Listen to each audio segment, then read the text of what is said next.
श्रीमद्देवी भागवत पुराण द्वितीय स्कंद 7वां अध्याय। सज्जनों, सभी को नमस्कार।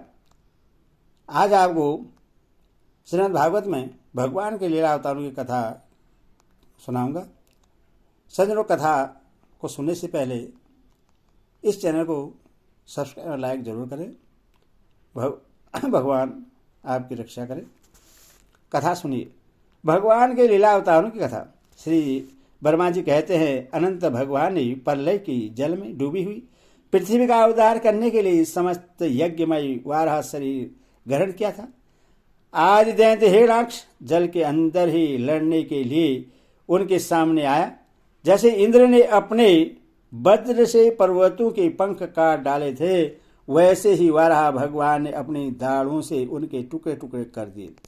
फिर उन्हें प्रभु ने रुचि नामक प्रजापति की पत्नी आकुति के गर्भ से सुयज्ञ के रूप में अवतार ग्रहण किया। उस अवतार में उन्होंने दक्षिणा नाम की पत्नी से यूयम नाम के देवताओं को उत्पन्न किया और तीनों लोकों के बड़े बड़े संकट हर लिए।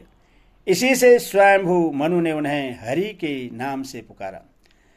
नारद कर्दम प्रजापति के घर देवहूति के गर्भ से 9 बहनों के साथ भगवान ने कबील के रूप में अवतार ग्रहण किया।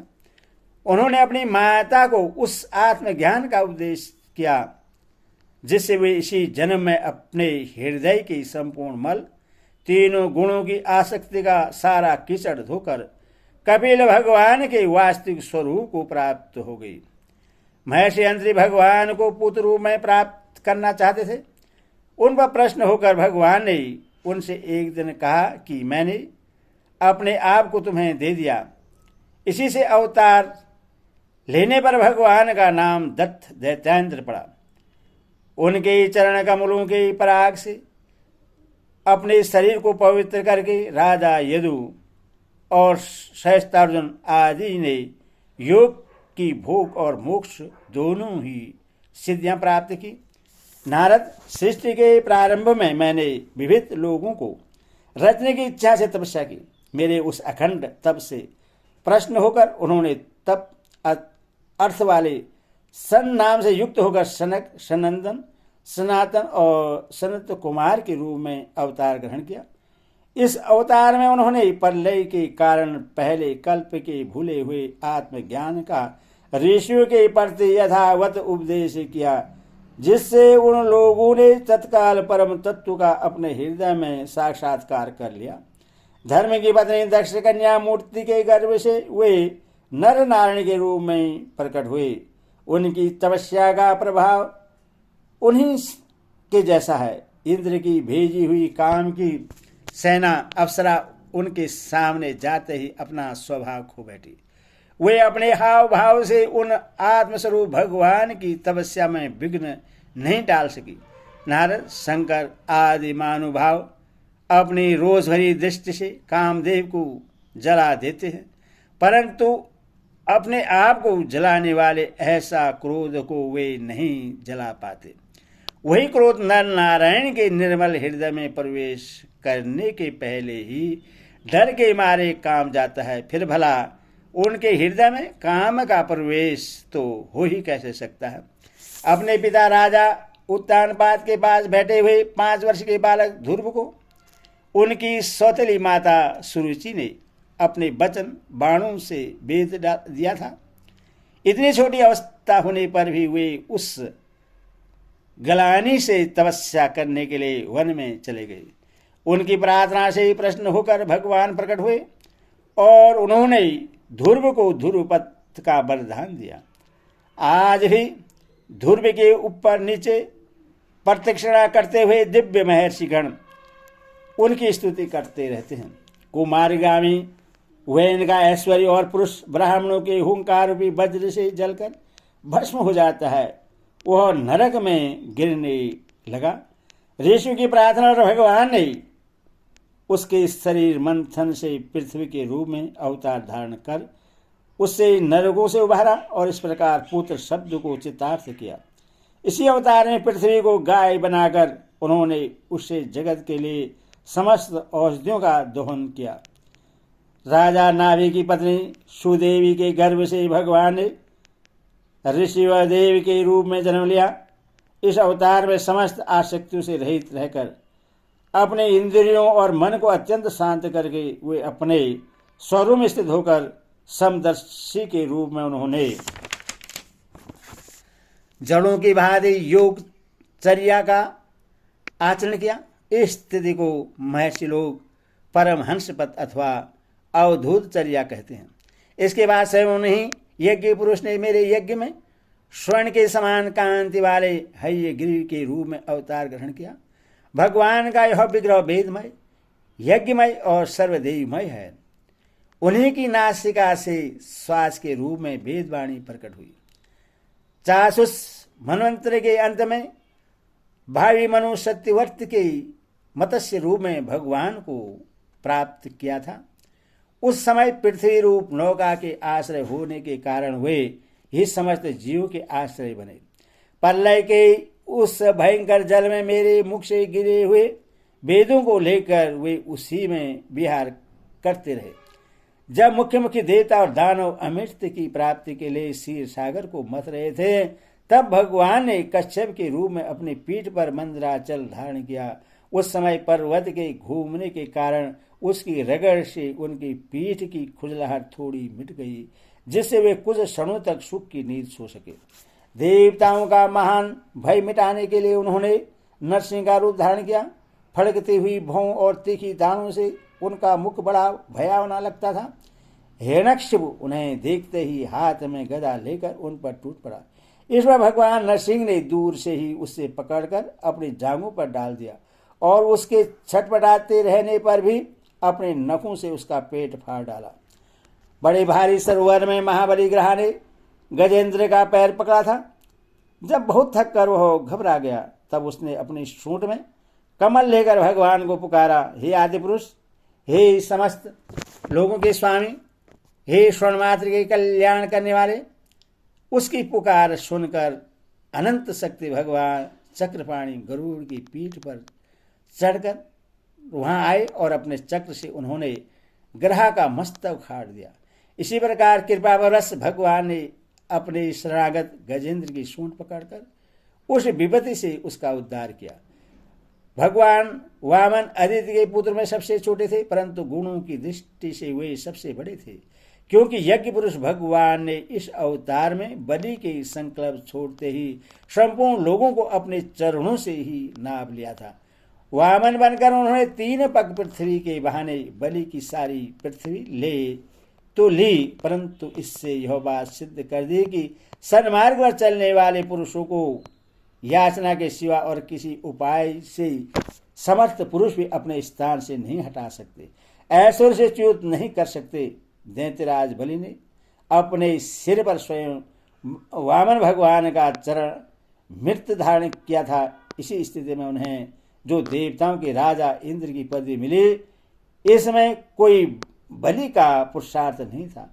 अपने गुरु शुक्राचार्य के मना करने पर भी वे अपनी प्रतिज्ञा के विपरीत कुछ भी करने को तैयार नहीं हुए, और तो क्या भगवान का तीसरा पग पूरा करने के लिए उनके चरणों में सिर रखकर उन्होंने अपने आप को भी संपृक्त कर दिया।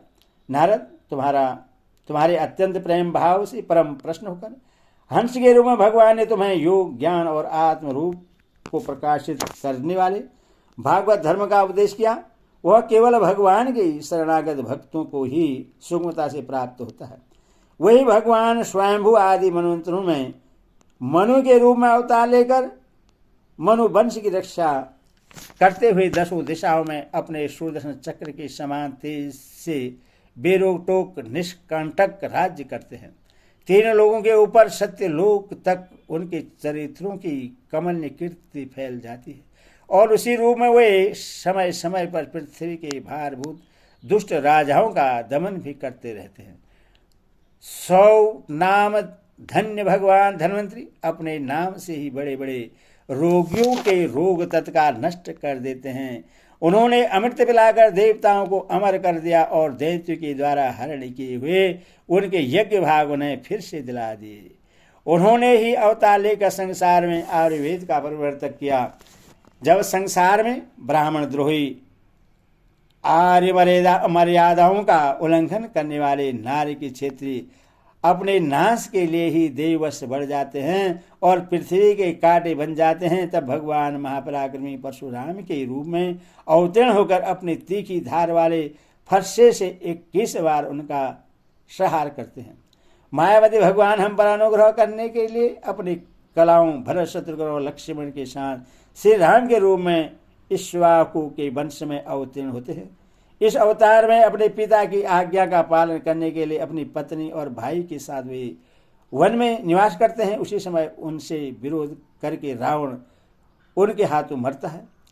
त्रिपुर विमान को जलाने के लिए उद्धत शंकर के समान जिस समय भगवान राम शत्रु की नगरी लंका को भस्म करने के लिए समुद्र तट पर पहुंचते हैं, उस समय सीता के वियोग के कारण बड़ी हुई क्रोधाग्नि से उनकी आंखें इतनी लाल हो जाती हैं कि उनकी दृष्टि से ही समुद्र के मगरमच्छ, सांप और ग्रह आदि जीव जलने लगते हैं और भय से थरथर कांपता हुआ समुद्र झटपट उन्हें मार्ग दे देता है।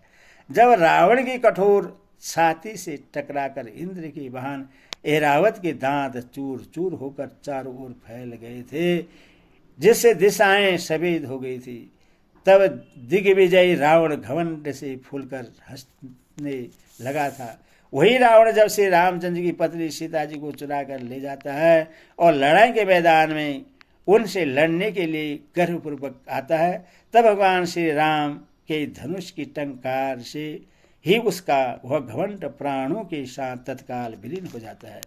जिस समय झुंड के झुंड दैत्य पृथ्वी को रोध डालेंगे, उस समय उनका भार उतारने के लिए भगवान अपने सफेद और काले केश से बलराम और श्री कृष्ण के रूप में कला अवतार ग्रहण करेंगे। वे अपनी महिमा को प्रकट करने वाले इतने अद्भुत चरित्र करेंगे कि संसार के मनुष्य उनकी लीलाओं का रहस्य बिल्कुल नहीं समझ सकेंगे।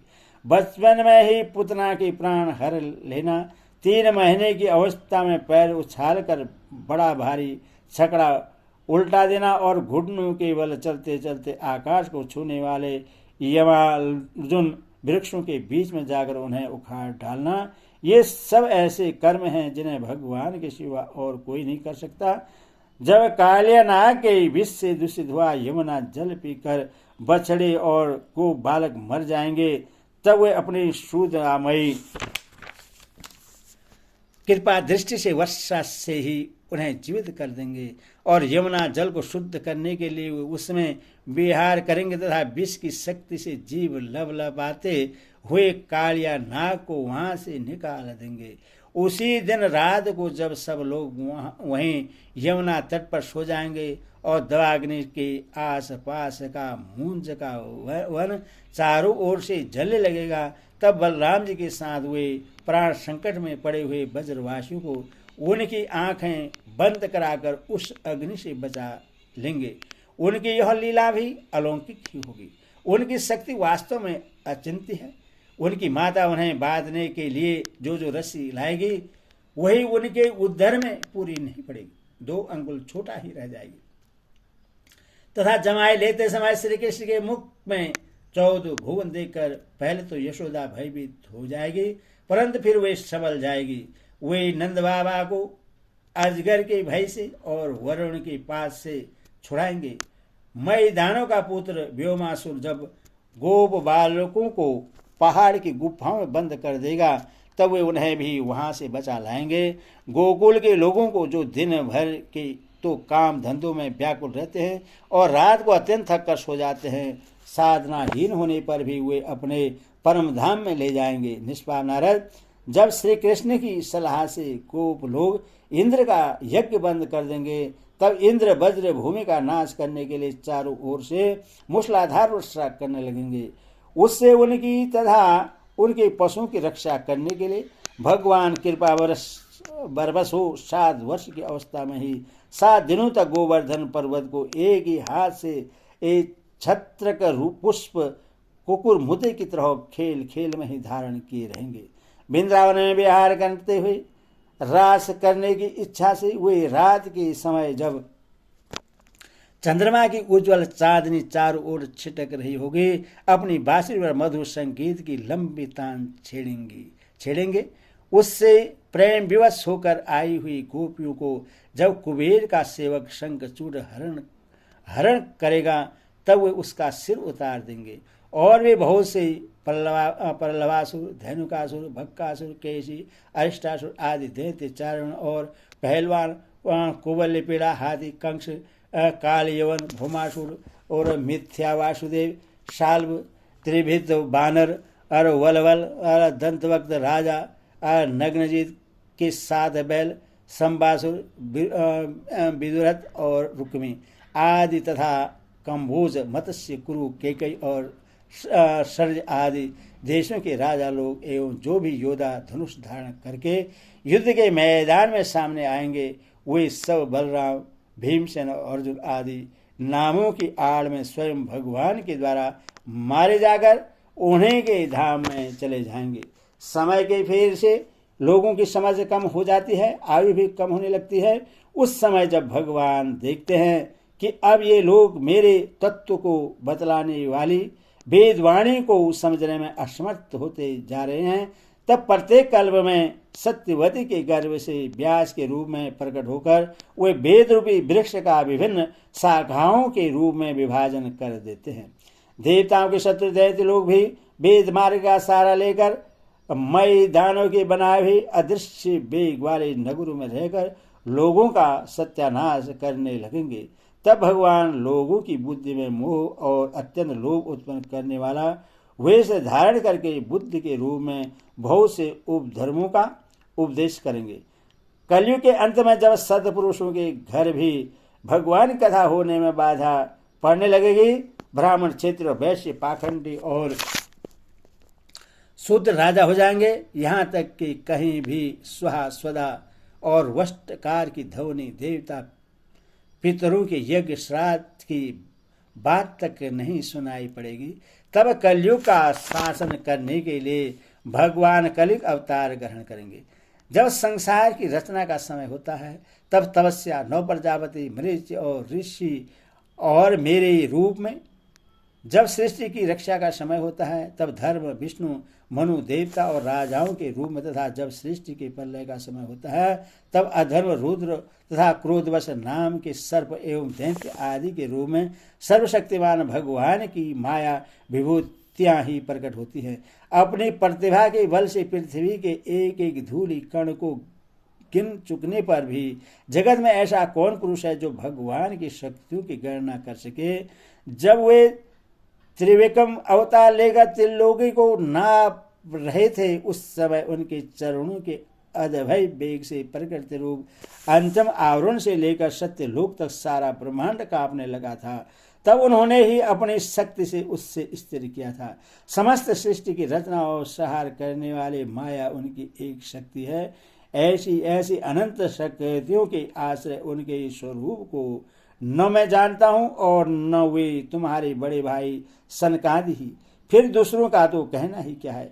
आदिदेव भगवान से सहस्त्र मुख से उनके गुणों का गायन करते आ रहे हैं, परंतु वे अब भी उसके अंत की कल्पना नहीं करते। जो निष्कपट भाव से अपना सर्वस्व और अपने आप को भी उनके चरण कमलों में निछावर कर देते हैं, उन पर वे अनंत भगवान स्वयं ही अपना ओर से दया करते हैं। उनकी दया के पात्र ही उनकी दुस्तर माया का स्वरूप जानते हैं और उसके पार जा पाते हैं। वास्तव में ऐसे पुरुषी कुत्ते और शियारू के कलेवा रूप अपने और पुत्रादि के शरीर में यो मैं हूँ और यो मेरा है ऐसा भाव नहीं करते।